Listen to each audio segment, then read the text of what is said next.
Alors, bien sûr, le trailer, c'est pas moi qui l'ai fait, c'est la boîte qui édite ça, c'est Serif. Et de mon point de vue, ce sont des bons développeurs, le logiciel est super.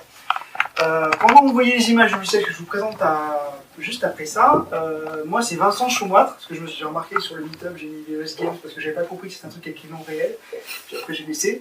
Et je suis à la fois prof et micro-entrepreneur. Prof le plus possible pour les choses liées au game dev, de plus en particulier sur ce logiciel-là que j'enseigne beaucoup en ce moment. Et aussi sur Unity depuis cette année, à la rentrée. D'ailleurs, peut-être que dans les retardataires, il va y avoir certains de mes étudiants qui vont décider à venir, mais on ne dirait pas. Rentrez. Et ça fait 3 ans que il y a 3 ans, en fait, j'ai décidé de commencer à faire des jeux vidéo. Je n'avais pas commencé à en faire avant. J'avais déjà joué des jeux vidéo avant, parce que je suis plus tout jeune. Et il y a 3 ans, j'ai décidé d'en faire. En fait, je cherchais des jeux pour mon fils, et des jeux que je ne trouvais pas, des jeux éducatifs, et du coup, je me suis dit, je vais les faire. C'est facile à dire qu'à faire. Et j'ai appris, je voulais faire des jeux pour d'abord l'iPad, vu que c'était ce que j'avais à la maison pour mon fils, et du coup j'ai écouté Apple, et Apple il m'a dit il faut installer Xcode et il faut coder en Swift. J'ai fait mon premier jeu en Swift, je l'ai publié sur l'Apple Store. Je sais pas si publier sur l'Apple Store c'était plus dur que de faire le jeu.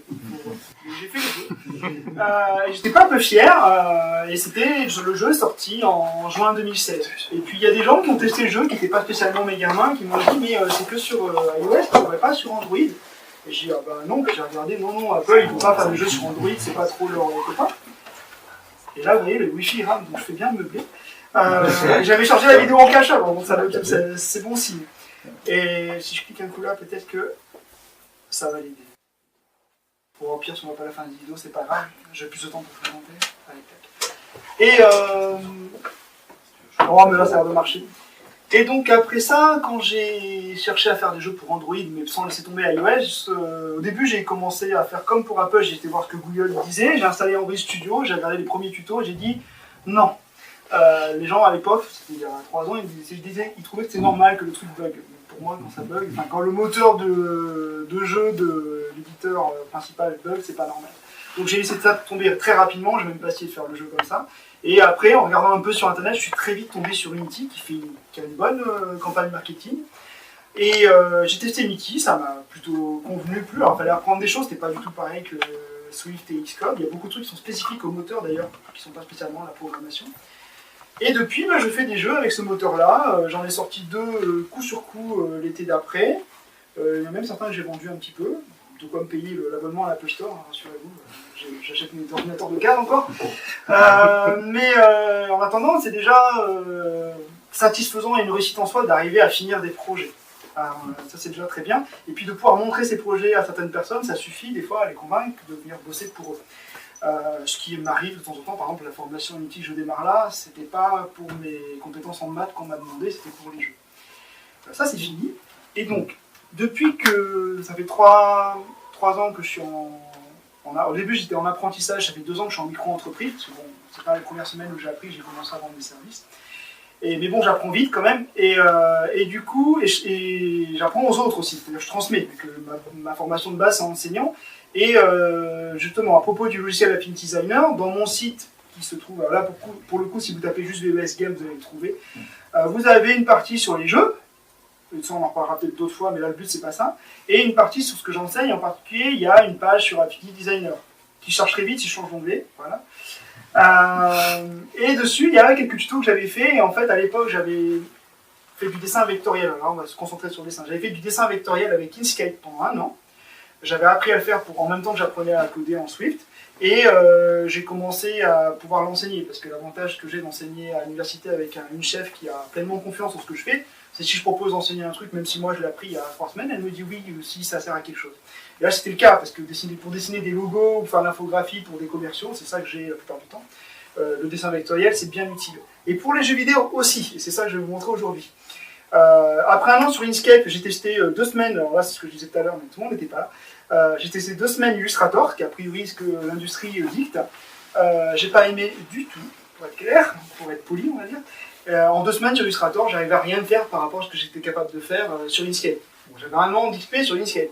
J'ai testé 2 heures Affinity Designer, en 2 heures j'allais plus vite que sur Inkscape. Excuse-moi, Illustrator, c'est, rappelle-moi, Adobe Inkscape, Illustrator, c'est Adobe, et Inkscape c'est open source. Oui, c'est open source, c'est gratuit. Voilà, et tu crois que c'est parce que cette différence que tu n'as pas aimé Illustrator? Ah non, moi j'étais prêt à payer, sinon j'aurais pas testé Illustrator, c'était pas le problème du prix, le problème c'est l'ergonomie. Inkscape est peut-être pas spécialement ergonomique, mais j'avais l'habitude au bout d'un an, et Illustrator est pas du tout ergonomique, ça c'est pour moi c'est un fait, c'est clair et net, et du coup en 2 semaines ça suffit pas pour être à l'aise avec. Surtout que c'était pas 2 semaines à temps plein, hein. Quand je dis 2 semaines, c'est parce que j'avais droit à 2 semaines avant qu'Adobe me demande des sous pour continuer à tester. Alors que 2 heures c'est facile à trouver, même dans la même journée j'y arrive.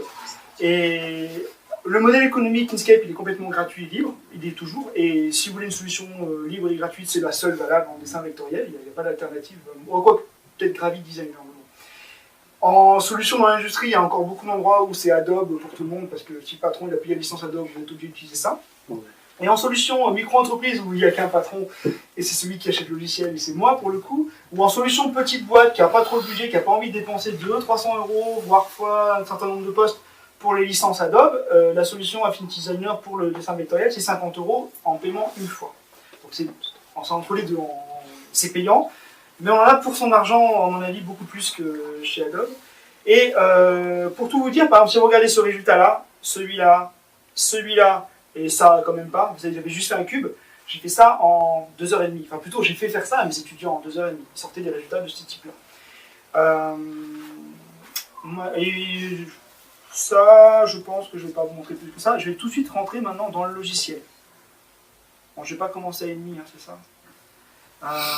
Donc le logiciel, bon là il est déjà ouvert pour gagner du temps. Il est assez...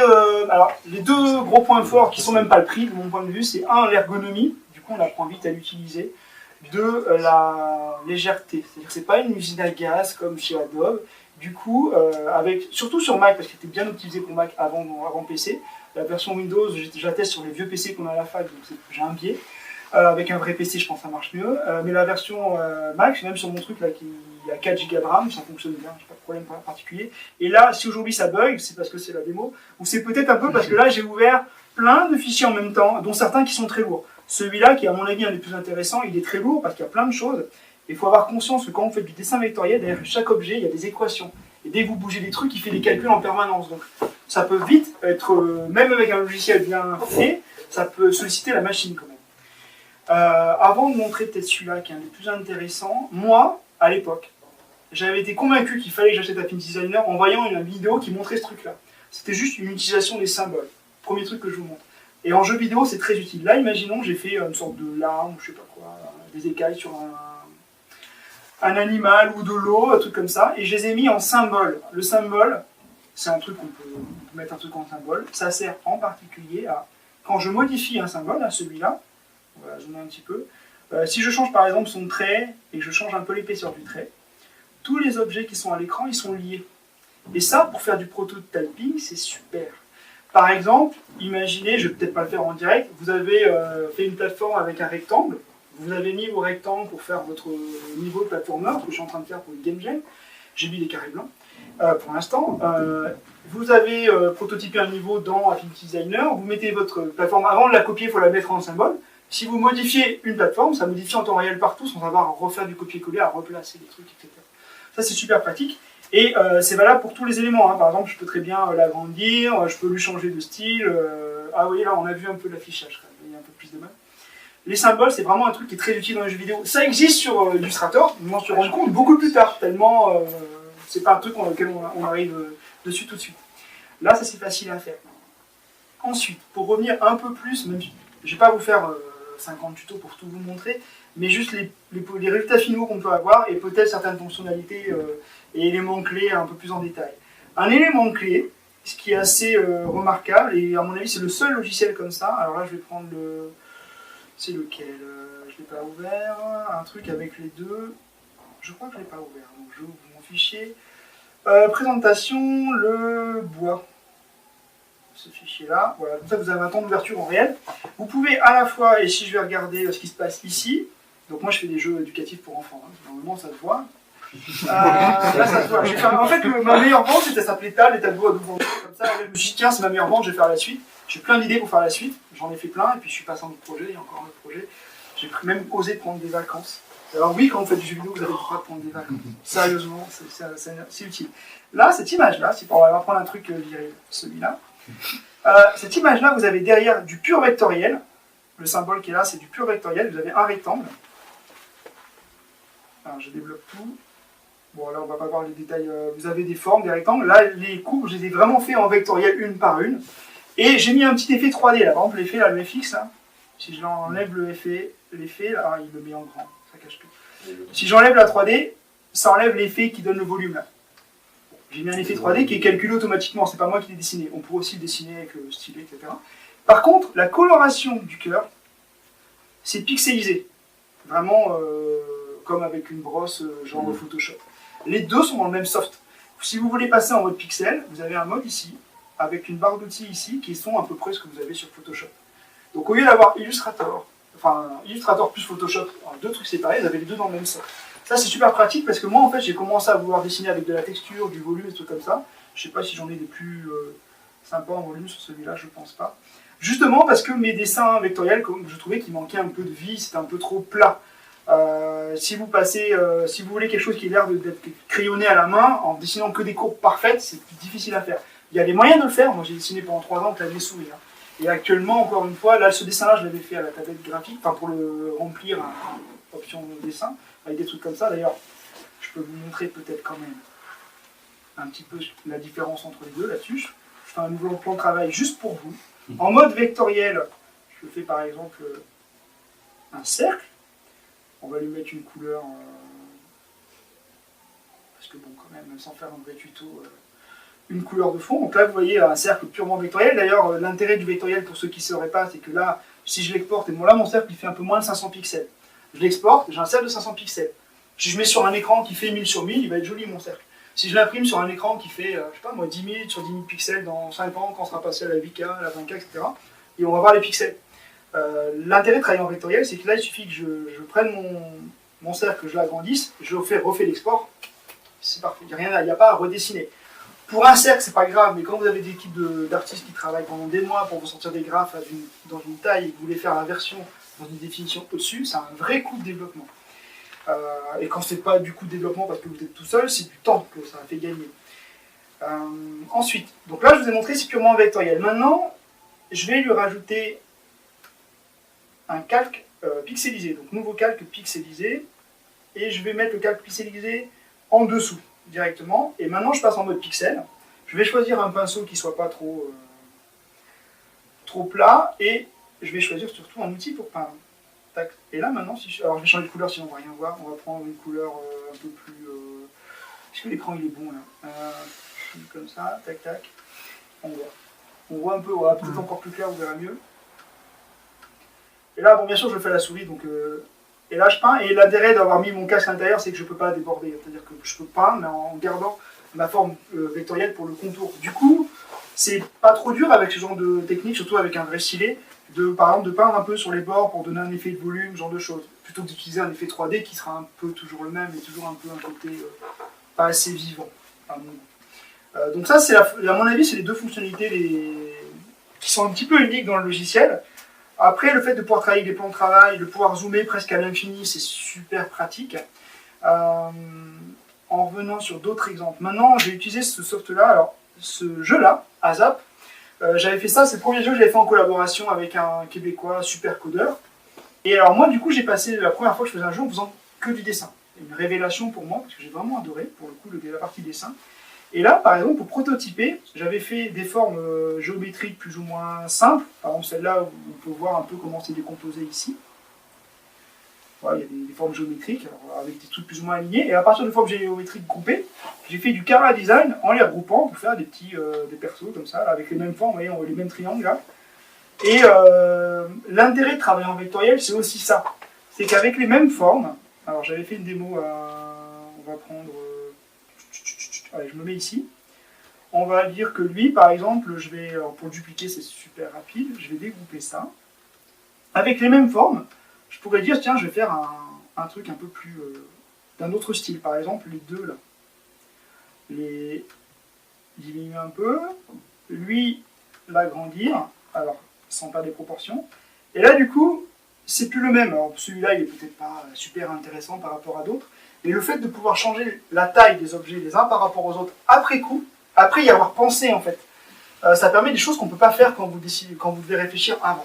C'est-à-dire qu'il y a beaucoup de gens qui dessinent sur papier, par exemple, il y a des gens qui font des graphies, font des dessins, tout est stylisé, et après ils passent en version ordinateur en reproduisant ce qu'ils avaient prévu avant. Mais dans le processus créatif, le passage sur ordinateur, il est pas là, en fait, il est fait avant. Là, en fait, moi, ça fait partie de mon processus créatif, le fait de travailler en vectoriel. C'est-à-dire que parfois, je pars, je fais des formes, des trucs, j'assemble, change le scale, je parle anglais, des fois, c'est écrit comme ça aussi dans les logiciels. Je change les échelles, et en changeant les échelles, je trouve des trucs intéressants. Ah, ça c'est bien, je garde, ça j'aime pas, je change la taille, je peux changer le style, etc. Ça, c'est super pratique. Quand je travaille en pixels, même avec celui-là, on peut travailler en pixels, on peut pas faire ça. Si on fait un truc en petit, le jour où on veut l'agrandir, c'est moche, il faut le refaire. On peut s'en servir comme croquis, mais il faut refaire. C'est pareil, en fait, quand je travaille en pixels, pour le croquis, c'est pareil que quand je travaille sur papier. Ce que je fais pas spécialement souvent, mais là, par exemple, je l'avais fait quand même. Là, j'avais mis un... Parce que oui, pour dessiner, on utilise des refs. Cette ref-là, c'est moi qui avais dessiné avec mes petits doigts. Et sans forcément spécialement m'intéresser à faire des courbes parfaites, vu qu'après, je travaille en vectoriel, c'était pas très important pour moi. Après, si je commence à vouloir faire de la com avec, je m'appliquerai plus. Et j'avais pris... ce style-là m'avait fortement inspiré pour ce que vous avez vu là. J'ai dit, ah ouais, c'est cool, du noir, du blanc, des couleurs. Du noir, du blanc, des couleurs, peut-être pas les mêmes couleurs, moi j'aime bien le bleu, on dirait. Et c'est parti. Et là, le bleu, en plus, c'était les méchants, les persos qu'on dirige nous, c'était les violets. Il me reste combien de temps? 13 minutes. 5 minutes? 13. Ah, 13, ah, super. Donc, je vous ai montré. Alors, ce qui est super, c'est de pouvoir s'organiser avec des groupes, des plans de travail. Là, par exemple, si je fais attention, si je double-clique sur un plan de travail, il se zoome là-dessus. C'est vraiment pratique pour bosser. Ensuite, dans les différents outils, ici, je ne vais pas rentrer dans le tuto, j'ai pas le temps. Qu'est-ce que je peux vous montrer d'autre aussi? Ah oui, j'avais fait un... Ça, c'est plutôt pour de l'infographie. Mais c'est utile aussi, par exemple, j'avais montré ça. C'est une copie, mais ça va être bien. Avec mon vieux logo. Voilà, en même temps, j'avais changé le logo. Ah non, pardon. Voilà, là, c'est un fail, par exemple. Il fallait que j'en fasse un. C'est pas le bon fichier du tout. Je vais vous... Ah oui, voilà. Un autre truc que je vais vous montrer. Alors, je vais le mettre sur un autre truc. Un autre fichier. Je ne veux pas laisser le fail visible. Vous avez les contenus aussi. Ça, c'est très utile. Moi, j'ai découvert relativement tardivement. Quand vous sauvegardez un fichier, vous sauvegardez le fichier complètement. Là, dans le logiciel, vous pouvez sauvegarder votre bibliothèque d'assets. Il y en a qui sont téléchargeables. Par exemple, ils vous fournissent, quand vous l'achetez, une bibliothèque d'assets pour les icônes d'iOS parce qu'ils aiment bien Apple. Mais vous pouvez faire votre contenu à vous. Donc, moi, j'ai commencé à en faire tout à l'heure. Et là, l'intérêt d'avoir son contenu, c'est que si maintenant j'ouvre un nouveau document, tac, ouais, ok. Et en fait, même si je ferme les autres, parce que sinon ils vont croire qu'il y a de l'arnaque, enregistré, je ferme les autres. Tac, tac. Je vais juste garder le document. Bon, ça, j'ai fait ça hier. Allez. Ouais, j'ai fait mes boutons de site web aussi avec. Bon, bien sûr, quand vous avez un logiciel de dessin, vous pouvez tout dessiner avec, mais là, on va essayer de se concentrer sur ce qui est utile pour les jeux vidéo. Et surtout, fermer celui-là qui n'était pas le bon. Voilà. Là, j'ai un document, j'ai rien dedans. Mais en fait, les contenus, il est dans le logiciel, ils ne sont pas dans les documents. Du coup, même si je ferme mon logiciel, je le rouvre, j'ai tous mes contenus accessibles. Tout ce que je veux avoir accessible, à chaque fois, je l'ai. Donc, par exemple, là, j'en ai fait un pour certains jeux que j'ai mis. J'en ai fait un pour des logos, tiens, justement. Tiens, ça, c'est mon logo que j'avais utilisé au début pendant un bon moment. Après, j'en avais marre de voir toujours ce truc-là. J'ai dit, tiens, je vais changer, j'ai essayé avec une sorte de V là, qui valide, avec une boule qui bouge, mais je ne suis pas satisfait. J'en ai fait un avec un D en 3D qui ressemblait trop à autre chose, qui était trop sombre. Et puis finalement, j'étais en train de bosser sur l'UI, enfin des boutons pour un jeu. Et je faisais des trucs comme ça. Et je me suis dit, tiens, si je m'avais dedans, c'est mon logo. Banco. Et j'ai fait ça. Et là, du coup, j'ai changé le logo pour ça. J'ai rien réimprimé parce que j'imprime rien. Donc là, j'ai juste changé mon logo sur là où je m'enligne. C'est pas le cas pour les jeux que j'ai déjà publiés. Hein. Donc, les prochains jeux auront le nouveau logo. Pas trop s'embêter quand même. Et là, par exemple, l'intérêt d'avoir un contenu, c'est que, hop, il est dans le... Je l'ai directement. Et une fois que je l'ai dans le contenu, à chaque fois que je joue au logiciel, j'ai accès à ma base de données d'assets vectoriels. On peut le remodifier derrière, sans Bien que ce sûr. soit réimpacté. Alors, par exemple, je trouve que mon logo il est mieux comme ça. Et puis le V, je vais mettre en rose. Bien sûr, si je prends pas le bon truc. Le truc qui est blanc, je le mets en rose. Ça. Ah, je peux pas, c'est du pixel. Pardon. Alors, mon logo, je vais lui mettre un cœur dessus. On va mettre un cœur un peu comme ça. Et du coup, le cœur, il va pouvoir cacher le truc. Voilà. Comme je suis malin sans faire exprès. Voilà. Et là, bien sûr, quand j'ai dit celui-là, ça ne dit pas celui-là. Celui-là, il va pas être modifié. Maintenant, si cette version-là, je veux la garder, ici, ajouter à partir de la sélection, la version est là aussi. Et puis si je veux l'enlever parce que finalement celui-là, je ne peux jamais, je peux enlever du contenu aussi. Mais si tu modifies ceux qui sont comme des contenus, est-ce que ça modifie les autres fichiers Non. Non, Quand c'est tu pas les un symbole. rouvres. C'est pas un symbole, c'est un contenu. C'est comme une bibliothèque d'assets. D'accord. Au lieu d'avoir à ranger tes fichiers, comme j'ai essayé de faire l'effort pour vous aujourd'hui, mais je ne sais pas les mon disque dur il y a 2 semaines. Au lieu de ranger vos fichiers dans votre truc, là, ils sont rangés dans le logiciel, avec catégories et sous-catégories. Là, j'ai utilisé que les catégories. Par exemple, si je vais sur Chocoban, il y a une catégorie qui s'appelle pièce 1. Je peux, dans la même catégorie Chocoban, faire ici, non, pas ici, ici.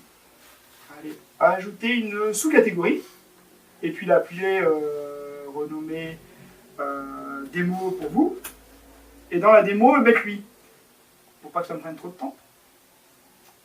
Tac. Et du coup, maintenant, dans Chocoban, j'ai à la fois lui, comme catégorie, que je peux replier, parce que des fois, ça peut prendre beaucoup de place, et un autre truc. Et du coup, c'est bien rangé, en fait. Et l'air de rien, bien ranger ses affaires quand vous faites du développement, c'est pas un détail. J'avoue que je commence à peine à l'utiliser correctement et j'apprends en transmettant. Donc c'est pas du temps perdu même pour moi. Est-ce que j'ai mis d'autres trucs intéressants là non, tab 2 je vous ai montré. Là, par contre, il faut le déplier pour qu'on voit ce qu'il y a dedans. Il y a des trucs des essais d'UI là. Ça ressemble un petit peu à des trucs un peu. Là de loin, on a l'impression qu'il y a du volume quoi. Donc ça, c'est surtout les fonctionnalités, je vais vous montrer plus que ce que j'ai décidé. Pour des icônes de jeu. Ouais, bien sûr. En fait, je dessine tout avec, a priori, le dessin vectoriel, c'est plutôt fait pour les web designers, pour les icônes, les logos, ces trucs-là. Et vous avez certains artistes qui sont des vector artistes. Je ne me considère pas vraiment encore comme tel, même si j'aimerais bien y arriver un jour, mais pour l'instant, on recrute quand même clairement plus pour la programmation. Mais, enfin, programmation. Pour de l'Unity. Je me suis spécialisé. Mais ceci dit, quand vous faites vos jeux tout seul, moi je connais des gens par exemple qui savent très bien programmer, qui savent programmer et qui sont en désespoir de trouver un graphiste qui est bien bossé pour eux gratuitement. Alors que si vous arrivez à faire un truc qui vous satisfait un minimum tout seul, c'est quand même super intéressant. C'est très satisfaisant, c'est pas frustrant. Je sais pas si ça vous arrive des fois de rester le soir sur du code, de ne pas trouver le bug. Et le lendemain, bien sûr, le matin, moi j'ai trouvé, mais la nuit vous avez bien dormi. Quand vous dessinez le soir, il n'y a pas ces problèmes-là. Je pense que en plus, moi ça fait partie des choses qui me passionnent dans le développement de jeux, c'est de pouvoir faire des choses variées. Partie des raisons pour lesquelles je ne postulerai jamais sur un poste dans une boîte qui va me dire que toute la journée je dessine des cailloux, ou que toute la journée je fais du code d'IA pour ce type d'ennemi. Je ne sais pas que c'est pas intéressant en soi, mais c'est que c'est dommage de se limiter à un petit aspect d'un jeu. Enfin, c'est dommage. C'est moins passionnant en tout cas que de pouvoir goûter un peu à tout. J'avoue que j'avais même poussé jusqu'à tester la musique, parce que dans ma famille, je suis un des seuls qui ne joue pas d'instrument de musique, donc je bidouillais sur GarageBand. Mais bon, la musique que je fais, c'est pas encore au niveau de ce que je fais en dessin ou en code, donc je pense que pour les prochains jeux, même si la musique de mon premier jeu, je l'ai faite tout seul, les prochains jeux, je vais utiliser des trucs que j'ai achetés, des bibliothèques de son énormes pour les bruitages, pour les jeux éducatifs. Honnêtement, où la musique d'ambiance sur un menu, c'est pas comme si je voulais faire une production à triple A, quoi. Mais suivant les productions, la musique ça peut être fort important aussi. Dans ce cas-là, je vous recommande de pousser le truc quand même. Je ne veux pas négliger un aspect des jeux parce qu'il y en a trop qui le font, en particulier dans ceux qui aiment bien programmer et qui pensent qu'ils sont les maîtres du monde parce qu'ils savent coder. Là-dessus, est-ce que j'ai des trucs à rajouter sur le soft? Peut-être pas. Oui, si, il y a un onglet que je n'ai pas montré, l'onglet Export. L'avantage de l'onglet Export, c'est qu'il permet. Alors, quand vous pouvez exporter un plan de travail, vous pouvez exporter une sélection directement. Mais avec l'onglet Export, vous pouvez exporter 20 trucs d'un coup avec toutes les options que vous voulez, séparées par export. Vous appuyez un coup, il vous sort les 20 PNG à la taille que vous voulez, donc c'est bien pratique. En particulier, c'est avec l'onglet Export, et je finirai là-dessus, hein, je vais faire un temps, que j'avais fait une animation pour mon logo, j'avais testé ça. Donc là, vous avez les 16 images qui ont été générées en une fois. Là, il y avait une banque qui a été gérée aussi en une fois. En fait, les 17 images ont été gérées en une fois à partir d'un fichier qui est celui-là. Et du coup, j'avais fait ça. Alors pour le créer, j'avais superposé le plan de travail d'abord pour pouvoir animer par-dessus. Et après, je les ai mis en gris comme ça pour pouvoir les exporter dans une price sheet qui s'importe bien, par exemple, dans Unity ou dans d'autres logiciels d'animation. Et ici, si vous regardez l'export, je ne sais pas s'il a sauvegardé, mais sûrement, il y a plein de trucs. Et tout ce qui est coché, quand je clique exporter les tranches, il exporte les 17 d'un coup. Ça fait gagner du temps aussi. Et ça aussi, honnêtement, ça fait pas 2 ans que j'utilise, c'est plutôt récent. Mais vous, je vous le dis tout de suite. Voilà, maintenant je pense que je vais répondre aux questions. Oui. Pour apporter tous ces logos là en une seule fois, il faut d'abord préciser toutes les dimensions. Par défaut, tous les plans de travail, ils sont dans les trucs ici. Et les dimensions, c'est la dimension du plan de travail. Si tu veux faire un changement, si je vais par exemple sur celui-là, ici je peux choisir PNG, je peux choisir des options d'export. J'avoue que moi, vu que mes fichiers je les fais vraiment directement en bonne taille, je n'ai pas changé beaucoup les options derrière. Mais si par exemple il y en a un que tu veux en JPEG parce que tu veux faire un icône sur l'App et que à cet endroit sur l'App tu mets PNG, il te dit non, même si tu as mis du blanc derrière et que tu n'as pas utilisé la transparence, non, c'est JPEG là. Puis là par contre là c'est PNG, ok. J'ai publié 3-4 jeux sur l'App Store, hein, et à chaque fois c'est toujours un scandale. D'accord. Il y a fait des changements de taille d'écran depuis quelques Ah ouais, non, mais là quand je vais le refaire, je vais m'amuser aussi. D'ailleurs la prochaine fois je publie d'abord sur Android, maintenant que je suis passé Unity, il n'y a pas de raison.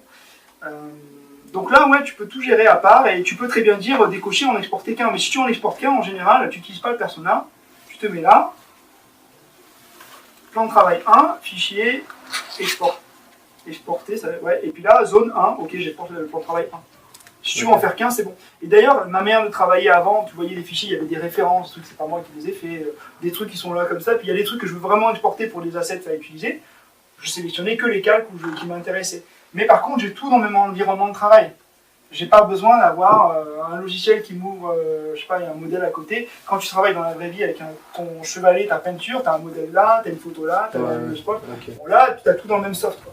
Et sans qu'il ait besoin d'une machine de guerre pour bien tourner. Okay. J'ai une autre Encore question. Ouais.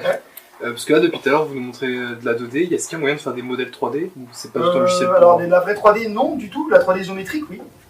Ok, ouais, de la 3D je comme t'encourage à aller voir ça, par exemple. En fait, tu peux mettre, je vais pas te refaire là le tuto, mais tu peux mettre une grille. Alors, il y a plein de différents types de grilles. Il y en a une, par exemple, pour la 3D isométrique. Tu peux régler les angles comme tu veux. Et tu peux t'arranger pour accrocher tes courbes à la grille. Et du coup, tu as un modèle, tu fais ton truc parfaitement. En réglant les options de magnétisme, ça se fait plutôt bien.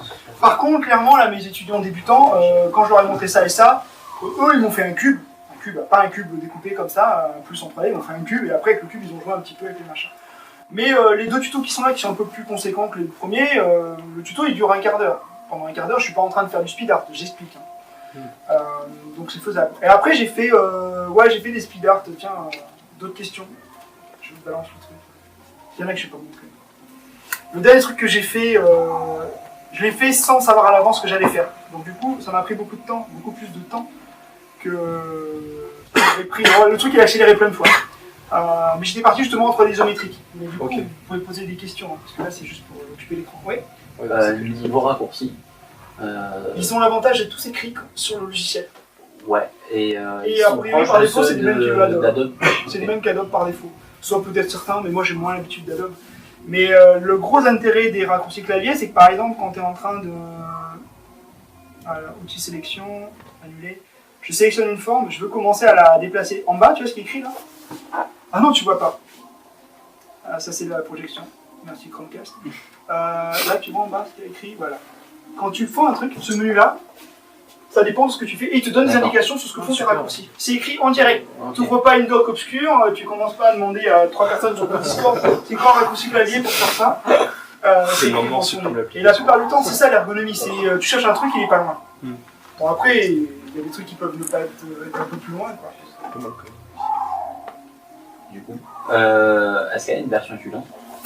Je pense pas. Il y a une version d'essai gratuite, mais c'est comme chez Illustrator, c'est limité dans le temps. Sauf que quand tu désinstalles d'ailleurs, je pense que tu n'as pas besoin de revendre ton PC. Tu peux l'installer sans cramer le disque dur. Non, je pense pas qu'il y ait une version étudiante. Il y a une version pro pour des gros volumes. Moi, je l'ai fait acheter à la fac. Donc pour les gros volumes, ils baissent le prix. Pour les étudiants, je pense pas. Bon, après, c'est 50 € une fois. Il y a des étudiants qui ont les moyens de se payer des jeux des fois, ou des trucs comme ça. Je me demandais peut-être que 20 licences, ça suffit pour avoir un motif. Peut-être, oui. Alors, oui. Par contre, vous pouvez couper les